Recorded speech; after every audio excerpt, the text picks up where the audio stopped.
Hopefully all of you who participated today had a fun day, but thanks to you, we at Beth Shalom had a very good day. And because of your efforts, we're able to continue the important work that we do, and we are really deeply appreciative to all of you for your support. As Mark said, the economy's tough, and we had some real concerns about whether we should do that. By the way, I had a number of indications, that I knew the economy was bad, because next year we're discussing our golf outing, and we're thinking of doing miniature golf. I knew the economy was bad because I got a pre-declined credit card in the mail. And the other day, by the way, I went over to buy a toaster oven, and they gave me a bank.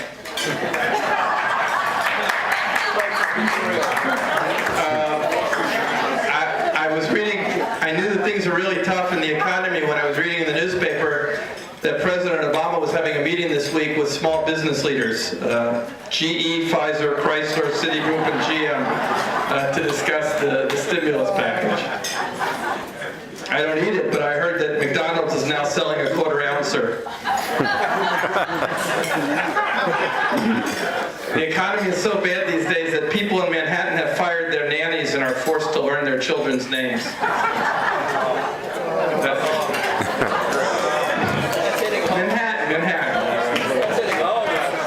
People are really coveting one of the highly paid jobs that are available today now, jury duty. I made a reservation the other day at Motel 6, and they said, we're thrilled to have it, but we won't be leaving the lights on for you. I heard that things are so bad that the mafia is laying off judges.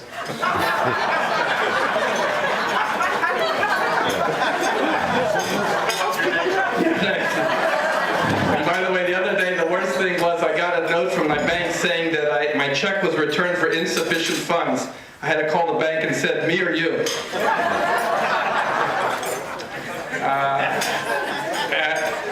As a rabbi, people confide in me. I recently had a call this week where somebody called and said that he wanted me to do his wedding.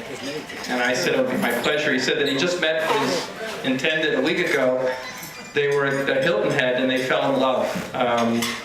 And they were discussing how they would continue the relationship when the vacation was over.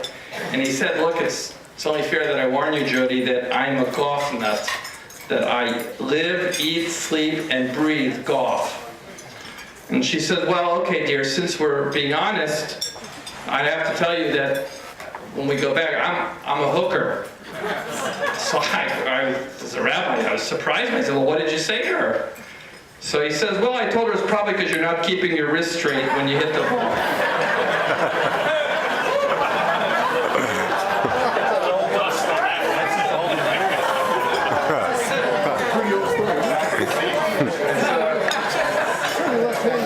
Another one of our members, because of anonymity, I won't give you any names, but she was complaining to me that her relations with her husband were not as exciting as they used to be. And I say that you should try and be more creative, try and liven things up in your sex life. And so she was telling me that she was waiting one night for her husband to come home, and she was dressed in a very, very sexy nightie. And she said, they'll tie me up, and you can do anything you want. So what happened, I asked. So she said, well, he tied me up, and he went golfing.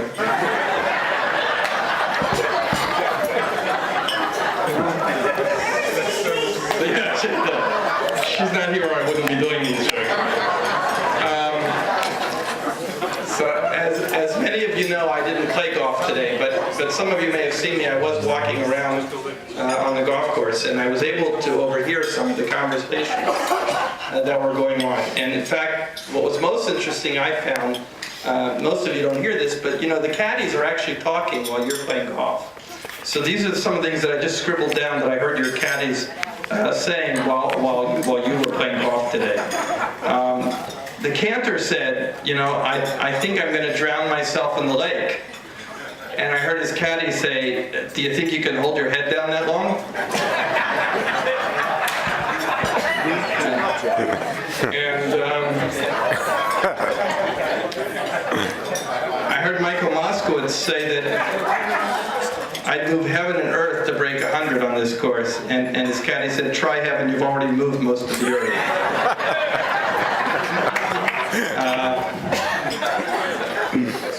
So Lou Keston asked his caddy, he says, do you think my game is improving? And the caddy said, yes, sir, you missed the ball much closer now.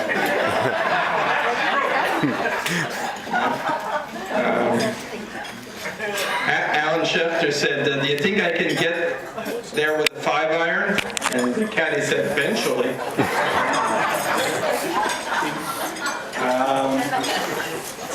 That's got to be careful. I can only pick on people I know here. So, Barry Epstein, by the way, I overheard him say, you must be the worst caddy in the world. To which the caddy responded, I don't think so, sir. That would be too much of a coincidence.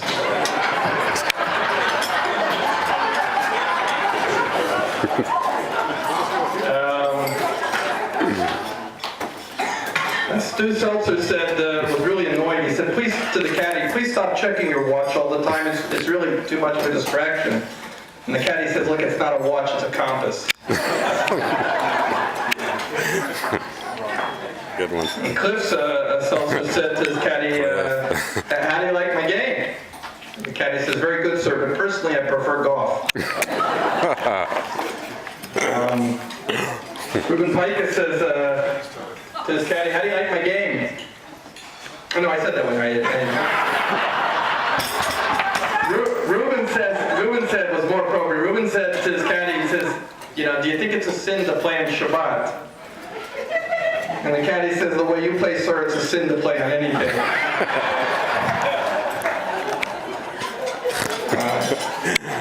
And Sharon said, this is the worst course I've ever played on. And the caddy said, this isn't the golf course. We left that an hour ago. Right. And Sandy says, this can't be my ball. It's too old. And the caddy says, look, it's been a long time since we teed off. But enough.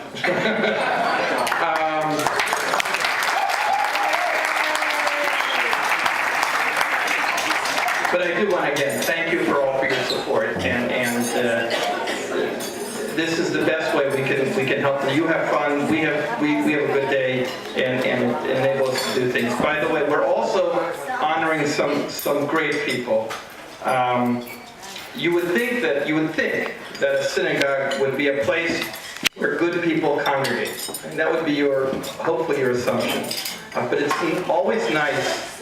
It's always nice when reality confirms that assumption. Sandy and Steve and Sharon and Ruben really are if I was a rabbi were to say, they said, well, tell me about your shul. And I could say, well, Sandy and Steve Seltzer and Ruben and Sharon Pikus, these are our members. And they'd say, all right, I get it. That would be enough. I wouldn't have to say anything more. We're really blessed to have members like they are. Sandy and Steve have been active in our shul for more than 40 years now, right? Since you came to our area. Steve's a past president, but he's still active on our board of trustees and critical committees, and we turn to Steve time and time again at those critical moments when we need his kind of guidance and his calm and steady hand. Sandy was a past president of our PTA, an editor of our shul bulletin for many years. They're both active with UJA, with the UJA Federation, with Israel Bonds, and they're active in their own golf club, the Fresh Meadow Country Club. Can I say that here? And Sandy is active with ORT. They are respected professionally. Steve is founding partner of Seltzer, Sussman, Haberman, and Heitner. They're proud of their 3 sons, 2 of whom played golf today. There are 12 grandchildren. And we thank you again for lending your good names to this one.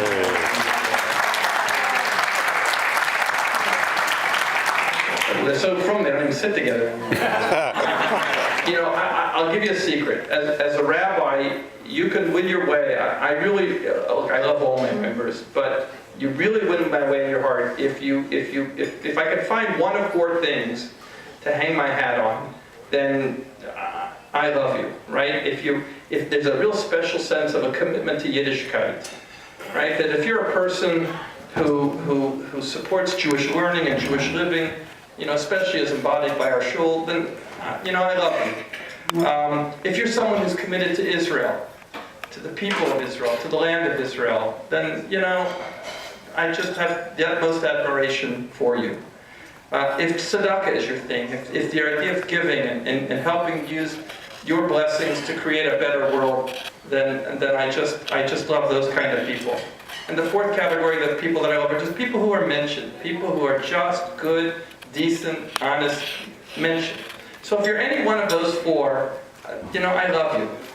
But to get people who are all four of those things, that really is special. And in the case of our honorees tonight, both Sharon and Reuben, and Sandy and Steve, these are people who are committed to all of those things, to Yiddishkeit, to Jewish living and to Jewish learning, to Israel in all of its aspects, to tzedakah, and the thing is, they are real mention. So we thank you for being part of our community. We thank you for letting your names. And at this time, we'd like to call you forward so we can make a presentation.